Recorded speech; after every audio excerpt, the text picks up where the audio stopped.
और एक भक्त के चित्त की अवस्था कैसी होनी चाहिए एडवोकेट साहब, कि कितना भी संकट आए पर वो हर समय यही कहे कि भगवान की मेरे ऊपर बड़ी कृपा है।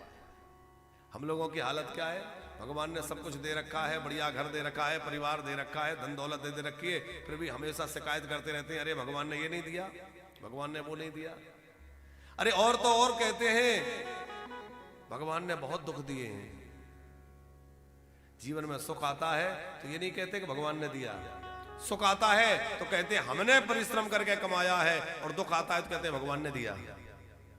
सुख आया हमने कमाया और दुख आया बोले भगवान ने दिया।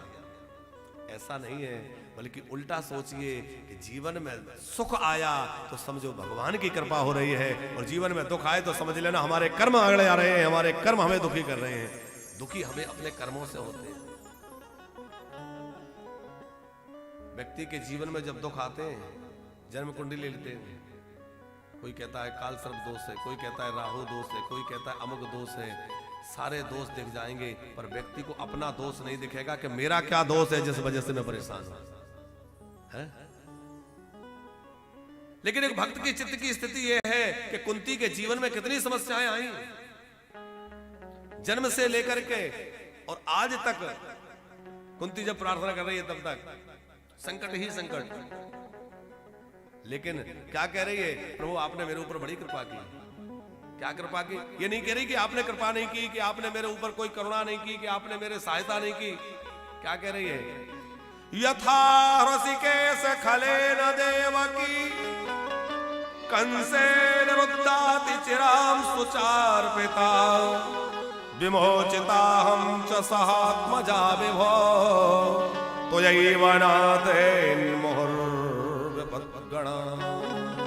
हे भगवान, आपने मुझ पे इतनी बड़ी कृपा कर रखी है जो अपनी खास माता देवकी पे नहीं की। भगवान ने पूछा ऐसा मैंने क्या किया? बोले प्रभु आपने दुष्ट कंस से देवकी की रक्षा तो की, पर देवकी के बच्चों की रक्षा नहीं की। देवकी के 6 पुत्रों को दुष्ट कंस ने मार दिया, आप बचाने नहीं आए। लेकिन जब मैं अपने विषय में सोचता हूं तो लगता है, वो कह रही है कुंती कि जब अपने विषय में सोचती हूं तो सोचती हूं कि आपने केवल मेरी ही रक्षा नहीं की, बल्कि मेरे 5 बेटों की भी पग पग पर रक्षा की, एक भी बेटा कम नहीं होने दिया। इतना बड़ा महाभारत हो गया, बड़े बड़े योद्धा धराशायी हो गए, पर आपने मेरे बेटों में से कोई कम नहीं होने दी। ये आपकी कृपा है।